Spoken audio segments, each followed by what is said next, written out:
여쭤보겠습니다. 우리 교회는 어떻습니까? 사람은 변화될 수 있다고 생각하십니까? 변화되기 어렵다고 생각하십니까? 있습니까? 대답이 쉽게 나오는 거 보니까 은혜가 또 충만한 것 같습니다. 참 감사하죠? 그렇습니다. 사람은 변화될 수 있다. 왜? 성경은 우리에게 그것을 가르쳐 주고 있어요. 사도 바울은 고린도후서 5장 17절에서 이렇게 말씀하고 있습니다. 자, 읽어봅시다. 시작. 그런즉 누구든지 그리스도 안에 있으면은 새로운 피조물이라 이전 것은 지나갔으니 보라 새 것이 되었도다. 아멘.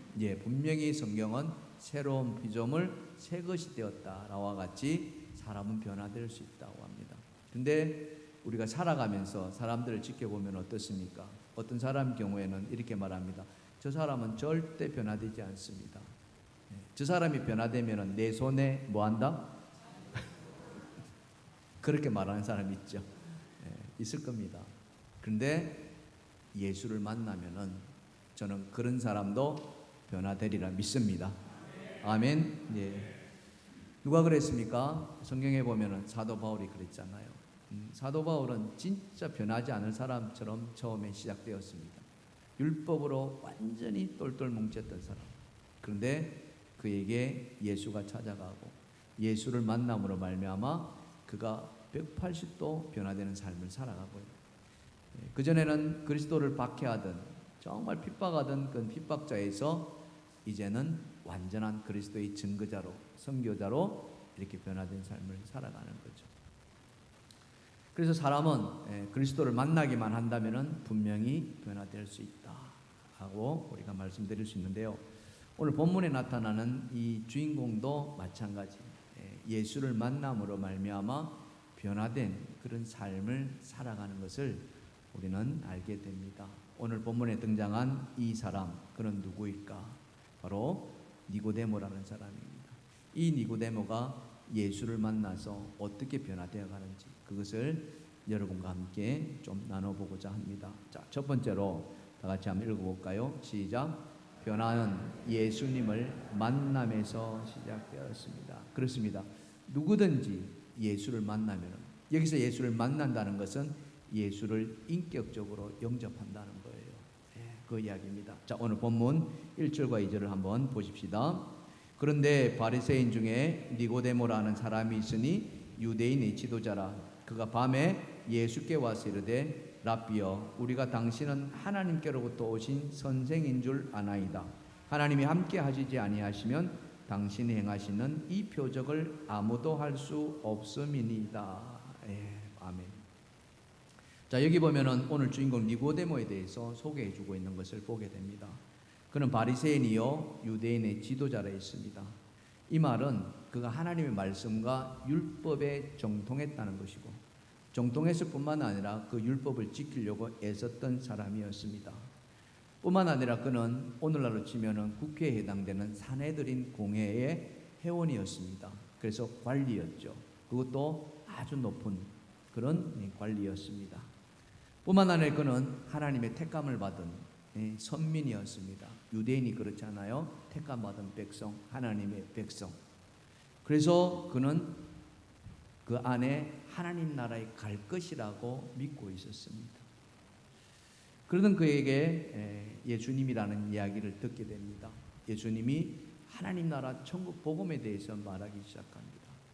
그도 이와 같은 것에 굉장히 관심이 많았어요.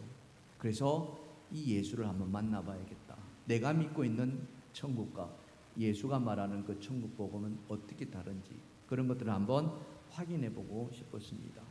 그래서 예수님을 만났는데 이 만남에서 이 니고데모가 깨어지기 시작하는 거예요. 무너지기 시작합니다. 자, 무엇인가 한번 보실까요? 본문 3절입니다. 3절 같이 한번 읽어봅시다. 시작. 예수께서 대답하시되 진실로 진실로 내게 이르노니 사람이 거듭나지 아니하면 하나님 나라를 볼 수 없느니라. 예수님이 조금 엉뚱한 말을 하거든요. 니고데모의 입에서 당신은 하나님으로부터 온 선생인 줄 압니다. 이렇게 이야기를 했더니 느닷없이 니고데모의 기대는 아마 이랬을 거예요. 감사합니다. 당신이 나를 인정해 주신 얼마나 고맙습니까? 이렇게 나올 줄 알았는데 의외로 예수님이 사람이 거듭나지 않으면 하나님 나라를 볼 수 없다라고 이야기하는 거예요. 좀 약간 충격적이죠. 여기서 거듭난다는 말은 무엇입니까? 그것은 다시 태어난다는 말이거든요. 태어난다. 응? 그래서 그 말을 듣고서 이 니고데모가 아니 나이 들어서 어른이 어떻게 엄마 뱃속에 들어가서 다시 태어나느냐 이렇게 또 반문하는 거예요. 그게 오늘 본문 4절입니다. 보십시다. 시작. 니고데모가 이르되 사람이 늙으면은 어떻게 날 수 있사옵나이까? 두 번째 모태에 들어갔다 날 수 있사옵나이까? 이 니고데모는 예수님의 그 말씀을 액면 그대로 받아들인 거예요. 거듭나야 된다 이러니까 다시 태어나야 된단 말입니까? 어떻게? 이 니고데모의 생각은 잘못되지 않았습니다. 여러분 한번 생각해 보세요. 상식적으로 말이죠. 사람이 다시 태어날 수 있습니까? 엄마 뱃속에 다시 들어갔다 다시 나올 수 있나요? 없어요. 그렇다면 예수님이 말씀하는 그 거듭남이 뭐냐 이런 거예요. 그거예요. 그래서 이 니고데모가 예수님에게 다시 묻습니다. 어떻게 그럴 수 있느냐? 그러자 예수님이 그거에 대해서 다시 부연 설명해 주는 거예요. 자, 본문 5절이 그것입니다. 예수께서 대답하시되 진실로 진실로 내게 이르노니 사람이 물과 성령으로 나지 아니하면 하나님 나라에 들어갈 수 없다. 자, 어떤 말이 등장합니까? 물과 성령으로 이렇게 이야기해요. 물과 성령으로. 이 말은 무슨 말입니까? 그것은 바로 성령의 세례를 받아야만이 진정으로 다시 태어날 수 있다는 거예요. 여러분, 오순절에 마가이 다락방에서 어떤 기적의 사건이 일어납니까? 그게 모였던 예수님을 믿던 제자들이 불같은 성령이 임하지 않습니까? 그럴 때 어떤 변화가 일어났습니까? 그들 입에서 뭐가 튀어나왔어요? 방언이 하기 시작하는 거예요. 알아듣지도 못하는, 전혀 다른, 한 번도 배우지 못한, 써보지도 않았던 그런 방언들이 막 그 입에서 나오고, 그것만 나왔습니까? 그들에게 능력이 나타나기 시작합니다. 그래서 베드로가 사람들을 모아놓고 하나님 말씀을 증거했더니 그때에 무려 3,000명이나 되는 사람들이 세례를 받고 신도가 되는 엄청난 기적의 사건이 일어나는 거예요. 성령은 이와 같이 놀라운 능력을 발휘하고 우리를 거듭나게 해주는 겁니다. 근데 실제로 예수님께서도 이와 같은 일들을 경험하셨죠. 살아있을 때 생전에, 그것도 공생이 시작하기 전에 예수님이 직접 성령이 임하는 모습을 우리에게 보여주고 있습니다. 자, 마태복음 3장 16절인데요. 자, 그 장면을 이렇게 이야기하고 있습니다. 예수께서 세례를 받으시고 곧 물에서 올라오실새 하늘이 열리고 하나님의 성령이 비둘기같이 내려 자기 위에 임하심을 보시더니. 아멘. 그렇습니다. 예수 그리스도가 성령이 임하시는 모습을 실제로 사람들 앞에서 보여주었던 것이죠. 그래서 예수님은 물과 성령으로 거듭나야 된다고, 그래야 하나님 나라에 들어갈 수 있다라고 이야기하는 거예요. 여러분, 아까 니고데모는 그 신분상으로 종교 지도자요, 또 관리요, 그러면서 하나님의 율법에 정통했다는 사람이 이야기했습니다. 그래서 당연히 그는 하나님 나라에 들어갈 수 있다라고 생각을 했는데 예수님을 만나고 보니까 어떻습니까? 이게 흔들리기 시작하는 거예요. 거듭나야 한다는 그 예수님의 말 앞에 그가 발목이 잡히는 겁니다. 자신이 생각할 때는 예수님의 말씀대로 한다면은 거듭난 것 같지가 않은 거예요. 물과 성령으로 거듭나는데 그의 삶 속에서 그와 같은 경험이 없었다는 겁니다. 저는 이것에서 우리가 우리 자신을 잠깐 한번 돌아볼 필요가 있지 않을까 하는 생각을 해봅니다. 여러분, 제가 여러분에게 한번 여쭤보겠습니다. 여러분, 물과 성령으로 거듭나셨습니까? 네. 대답하시는 분도 계시고 그렇지 않는 분도 계십니다. 아니, 그 말은 알기는 알 것 같은데 도대체 물과 성령으로 어떻게 거듭나야 되는가? 이게 좀 아리송하다는 거예요. 확신이 없다는 겁니다. 우리가 교회에 나와서 주일마다 예배 드린다 그러면은 예배 드리는 것으로 우리는 우리의 삶을 하나님 앞에 드렸다고 이야기를 하는데 과연 이것이 하나님께서 받으시는 예배가 되는 건지, 이 예배를 드림으로 말미암아 우리가 과연 하나님 나라에 들어갈 수 있다라고 확신할 수 있는 것인지, 이것을 우리가 이 말씀을 통해서 한번 우리 신앙을 점검해 봐야 되는 거예요. 성경은 어떻게 이야기하고 있습니까? 자, 로마서 10장 9절과 10절에 이렇게 이야기합니다. 크게 한번 읽어봅시다. 시작. 내가 만일 내 입으로 예수를 주라 시인하며 또 하나님께서 그를 죽은 자 가운데서 살리신 것을 내 마음에 믿으면 구원을 받으리라. 사람이 마음으로 믿어 의에 이르고 입으로 시인하여 구원에 이르느니라. 아멘. 여러분, 이 자리에서 여러분에게 한번 여쭤보겠습니다. 확신이 찬 마음으로 여러분 대답해 보시기 바랍니다. 여러분, 예수님이 하나님의 아들이심을 믿으십니까? 예수님이 우리의 죄를 대신해서 십자가에 죽으심을 믿으십니까? 예수님께서 죽은 자 가운데서 사흘 만에 부활하셨음을 믿으십니까? 그래서 그 예수님이 지금 내 삶의 참된 주인이시요 내 생명의 주인이심을 고백하십니까? 여러분이 마음에서 진정으로 우러나는 대답을 하셨다면 저는 그것이 바로 성령의 대답인 줄 믿습니다. 그래서 여러분에게는 하나님 나라가 보장되었다라고 말씀할 수 있을 것 같아요. 그러나 우리는 아직도 하나님 나라, 영원한 나라, 천국에 가기까지는 가야 할 길이 남아있죠. 그러나 이와 같은 확실한 믿음을 가지고 여러분 살아가시기를 주님의 이름으로 축원합니다. 축원합니다.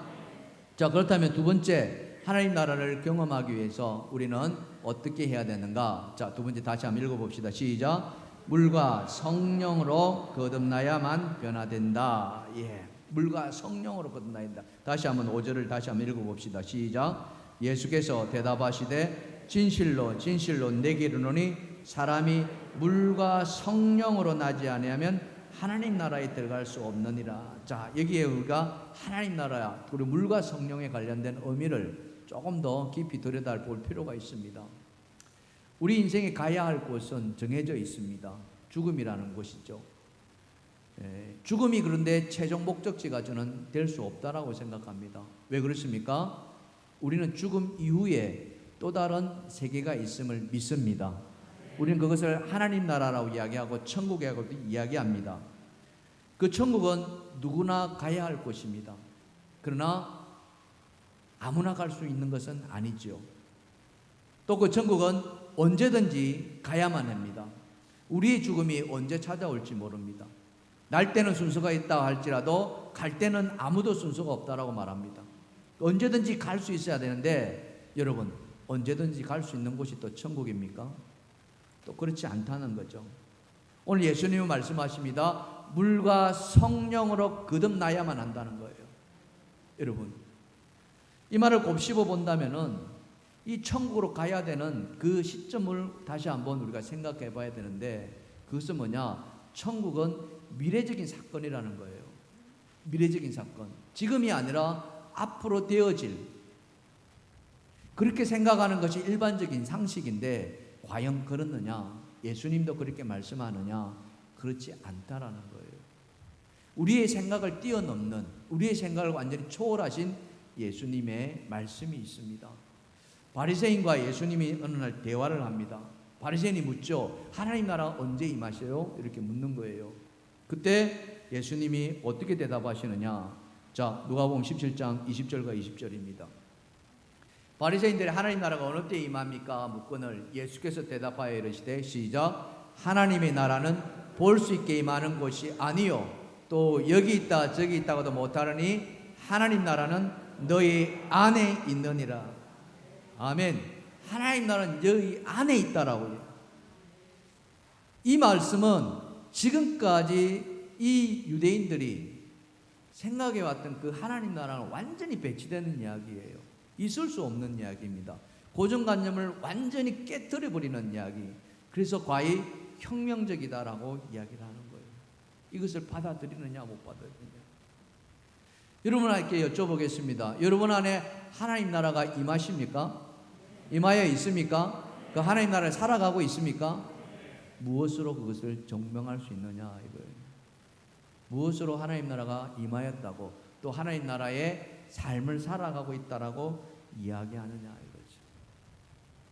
성경은 우리에게 그 답을 제시해 주고 있어요.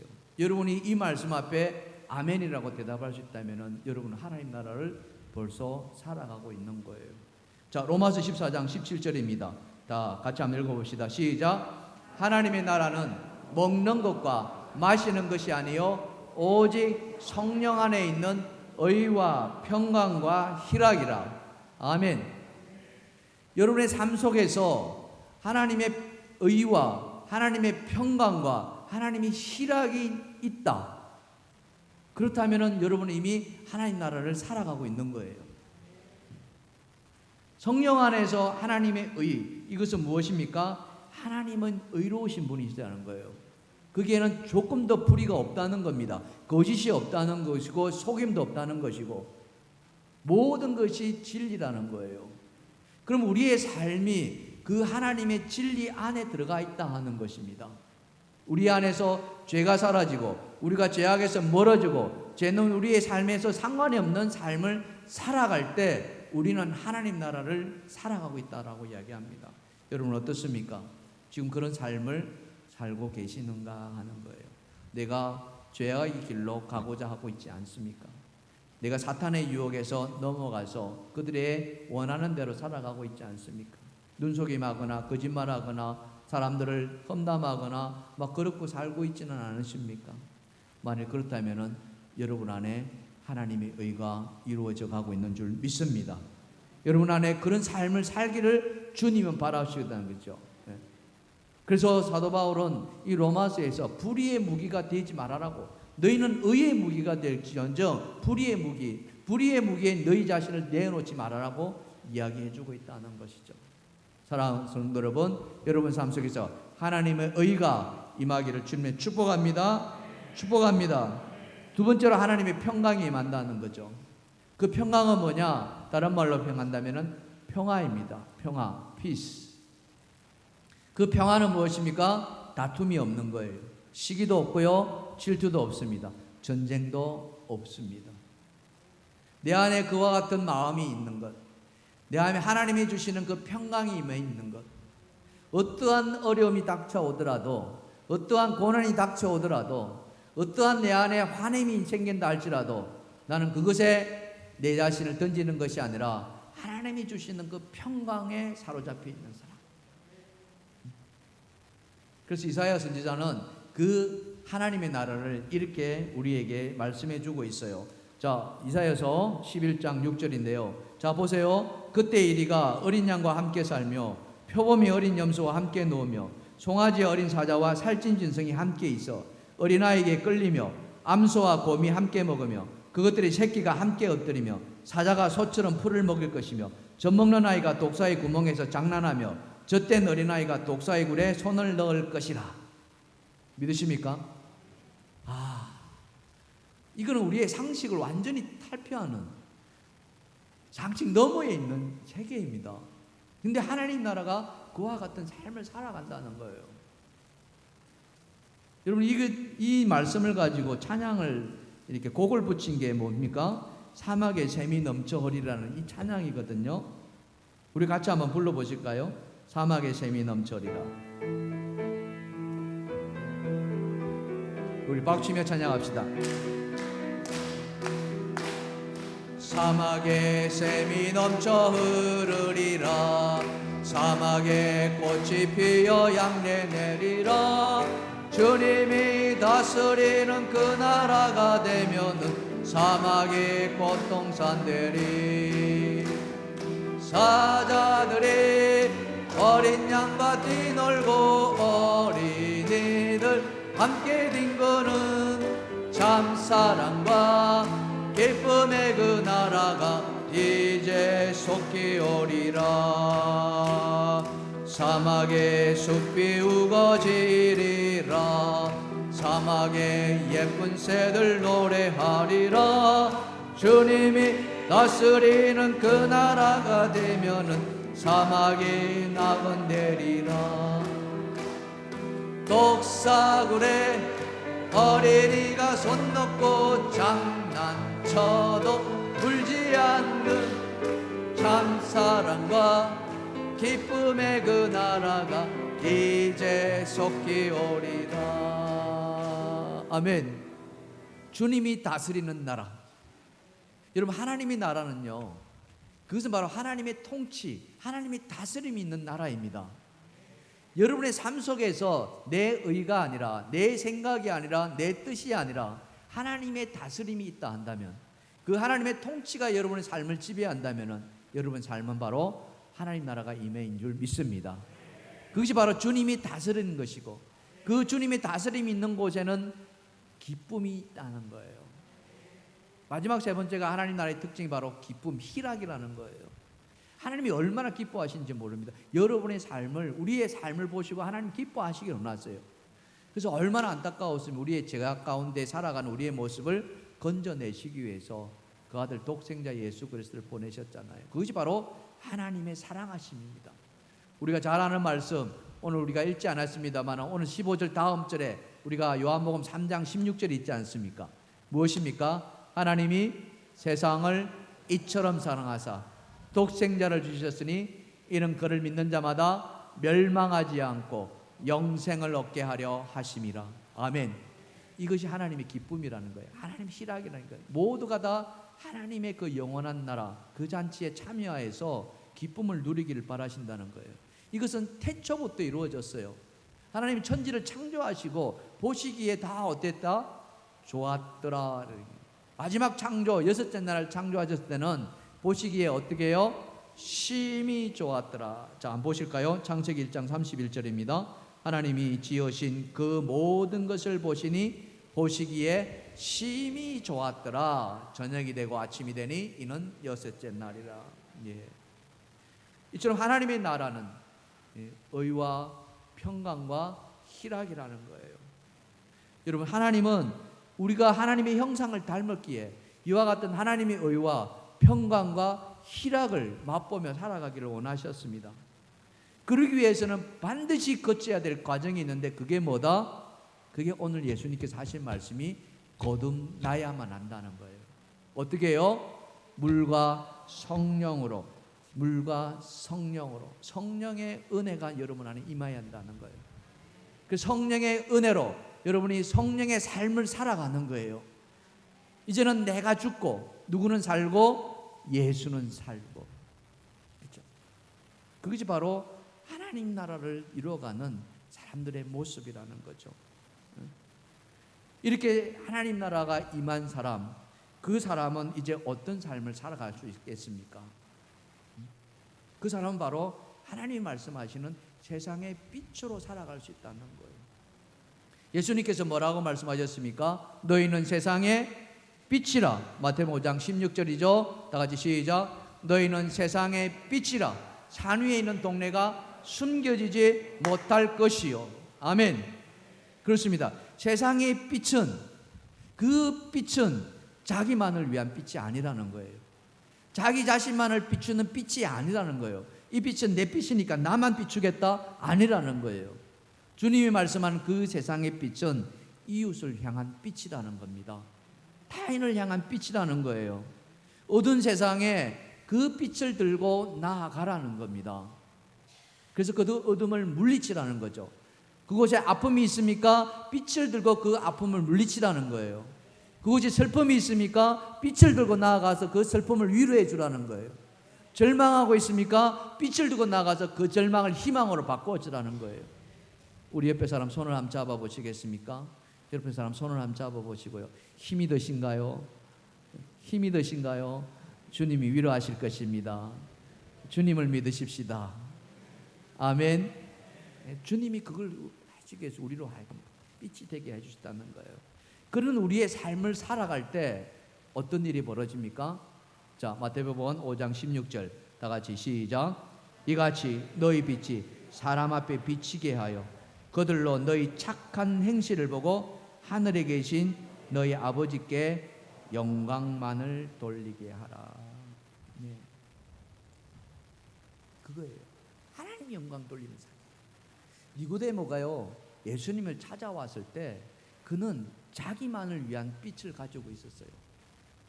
사실 니고데모가 예수님을 찾아왔다는 것도 굉장히 획기적인 일이었습니다. 바리새인이요 종교 지도자인 그가 예수님을 찾아온다, 이건 있을 수 없는 일이에요. 근데 그 안에는 종교심이 굉장히 많아서 그의 말씀, 그의 고백대로 예수님이 하나님으로부터 보내신 선생이라는 것을 믿고 있었어요. 자, 본문 9절과 10절 그걸 보시면은 그런 니고데모에게 예수님이 지적합니다. 다 같이 시작. 니고데모가 대답하여 이르되 어찌 그러한 일이 있을 수 있나이까? 예수께서 그에게 대답하여 이르시되 너는 이스라엘 선생으로서 이러한 것들을 알지 못하느냐? 네가 찾아온 것은 대단히 고마운데 네가 거듭나야 된다고 내가 분명히 말했는데 너는 그걸 알지 못하느냐? 이렇게 거듭남에 대해서 그는 들어보지도 경험해보지도 못했다는 거예요. 예수님과 같이 때로는 우리를 찌르기도 하십니다. 말씀으로 찌르시는 거예요. 그 양심에 찔림 받는 거예요. 니고데모가 지금 그 찔림을 받는 거예요. 그래서 그의 찔림 앞에 그는 무너지기 시작합니다. 변화되기 시작하는 거예요. 분명히 그의 입술로 그가 하나님으로부터 본 선생인 줄 알았지만 이건 반신반의였거든요. 그런데 예수님의 그 거듭되는 말씀 앞에 니고데모는 자신이 아니었다는 것. 아, 내가 잘못 알고 있었구나, 잘못 믿고 있었구나 하는 그런 삶이 변화되기 시작하는 것. 지금 오늘 말씀이 요한복음 몇 장에 이루어지고 있습니까? 요한복음 3장에 이루어지고 있어요. 이 삶이 시간이 흐릅니다. 요한복음 7장 정도 가면은 시간이 흘렀다는 이야기 아니겠습니까? 이 7장에 가면 니고데모가 변화된 모습을 보여주는 거예요. 무슨 말이냐? 이 요한복음 7장에 가면은 어떤 일이 벌어지냐면은 이 대제사장을 비롯한 이 유대인들이 예수님을 붙잡아서 이제는 죽이려고 합니다. 그래서 아래 사람들을 시켜서 예수님을 붙잡아 오라고 그래요. 근데 아래 사람이 예수님을 붙잡으러 갔는데 예수님의 말씀을 듣고 변화되기 시작한 거예요. 예수님을 붙잡으려 했는데 붙잡을 그 흠이 안 보이는 거죠. 그러니 붙잡아요, 못 붙잡아요?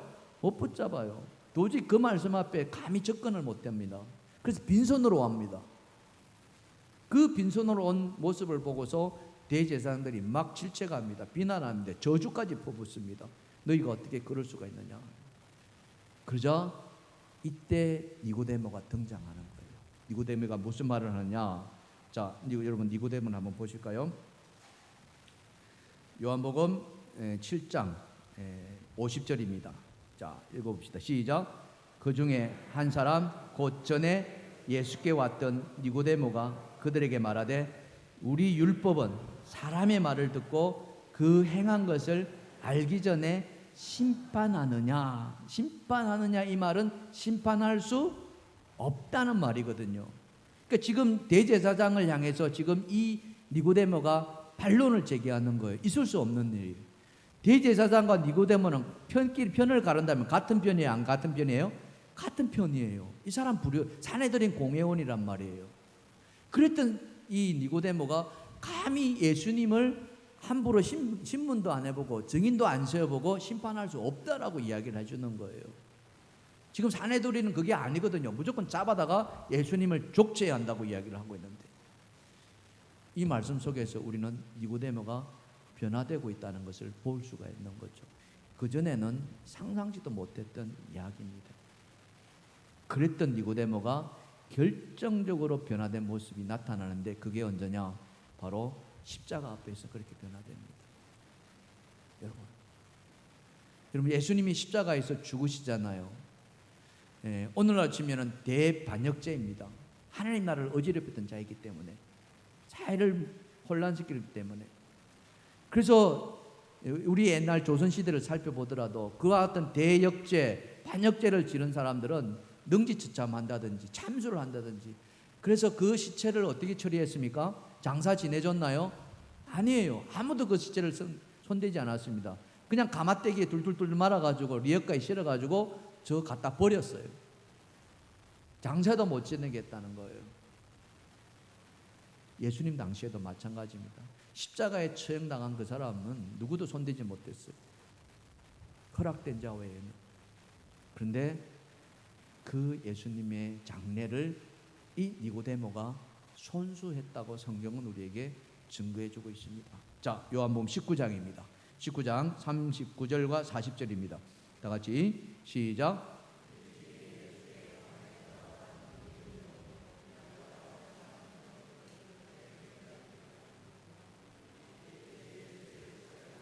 유대인의 장례 법대로 그 향품과 함께 세마포에 샀더라. 자, 이 화면 잘 보세요. 자, 뭘 준비했습니까? 모략과 침향 섞은 것을 100리터라. 이 모략이 어떤 것입니까? 모략이 언제 등장해요? 예수님이 탄생하실 때 동방박사의 손에 들렸던 게 무엇입니까? 모략이었습니다. 굉장히 값비싼 거예요. 엄청나게 귀중한 겁니다. 침향이 뭐냐? 침향은요, 왕 같은 사람, 아주 높은 사람들이 죽었을 때 바르는, 장례 지낼 때 바르는 거예요. 그걸 100리트라라고 하답니다. 100리트라면 지금으로 말할 것 같다면 약 30kg가 넘는 물 한 동이를 가져왔다, 이렇게 보시면 돼요. 어마어마, 그 귀중한 것. 근데 예수님의 십자가의 죽음은 어떤 죽음이었습니까? 이 로마의 입장에 보면, 유대인의 입장에 보면은 반역죄였습니다. 신성모독죄였습니다. 예수님의 장례는 있을 수 생각지도 못했던 거예요. 그런데 지금 니고데모가 그것을 준비해 가지고 세마포에 사서 유대인의 장례 법대로 장례를 지냈다. 이 의미가 무엇이겠습니까? 단순히 장례 지낸다는 끝이 아니에요. 그것은 뭘 말합니까? 이 니고데모가 이제 자기의 정체성을 완전히 드러내는 것이다. 그 정체성은 뭐냐?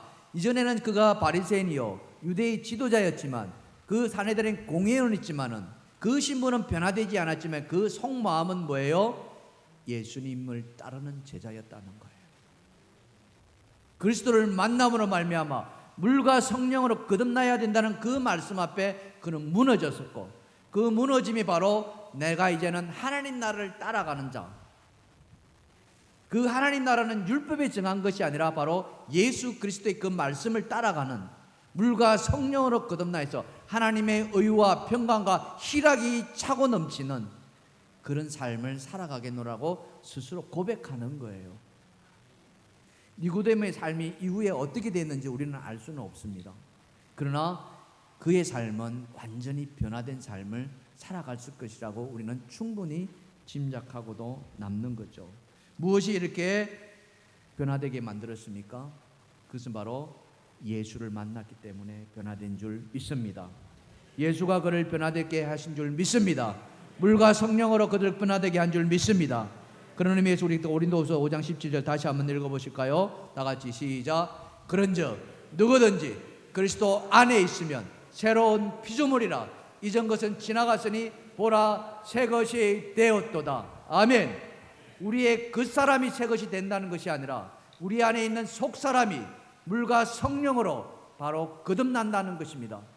그래서 완전한 새로운 인생, 이전에는 세상의 법을 쫓아갔지만은 이제는 하나님의 법을 쫓아가는 그런 삶을 살아간다는 거죠. 사랑하는 성도 여러분, 저는 오늘 말씀 서두에서 사람은 변화될 수 있느냐라고 물음으로 시작했습니다. 그러면서 니고데모를 살펴보았죠. 하나님께서 우리에게 주시는 메시지는 저는 분명하다고 생각합니다. 그것은 무엇입니까? 누구든지 그리스도 안에 있으면 새로운 삶을 살아간다는 거예요. 누구든지 그리스도의 법에 아래 있으면 새로운 인생을 살아간다는 것입니다. 그러기 위해서는 우리는 분명히 말씀드리는데 예수를 만나야만 합니다. 예수님을 인격적으로 영접하시길 바랍니다. 예수님이 우리의 그리스도에 있음을 고백하시기 바랍니다. 그 마음으로 살아간다면 우리는 하나님 나라를 지금 이 순간부터 살아갈 수 있지 않겠습니까? 우리 안에 슬픔과 근심과 염려와 불안과 그런 고난들이 다 주님 앞에 내려놓고, 주님이 주시는 그 의와 주님이 주시는 그 평강과 주님이 주시는 그 희락이 오늘 우리의 삶을 이끌어갈 거라는 거예요. 사랑하는 성도 여러분, 이제 우리는 그 빛을 가지고 세상으로 나아가야만 합니다. 자기만을 위해서 비추는 빛이 아니라 이웃을 향해서 들고 나아가는 그런 빛을 비추시기를 주님을 축원합니다. 어두운 곳을 찾아가셔서 그 어둠을 밝히시기 바랍니다. 여러분의 그 빛은 작을 수 있습니다. 그러나 하나가 모이면 둘이 될 것이고 둘이 모이면 셋이 될 것입니다. 그 모인 곳에 하나님의 의는 더 빛날 수 있으리라 믿습니다. 여러분, 그런 삶을 우리 한번 살아가 보지 않으시겠습니까? 예수 믿었다고 늘 똑같은 삶이 아니라 내 안에 날마다 새로운 영을 불어주시는 그 성령에 힘입어서 새로운 삶을 날마다 살아가 보시지 않으시겠습니까? 그런 삶을 살아가시기를, 그런 평강과 그런 의와 그런 희락이 넘치는 그런 삶을 살아가시기를 주님의 이름으로 축원합니다. 축원합니다.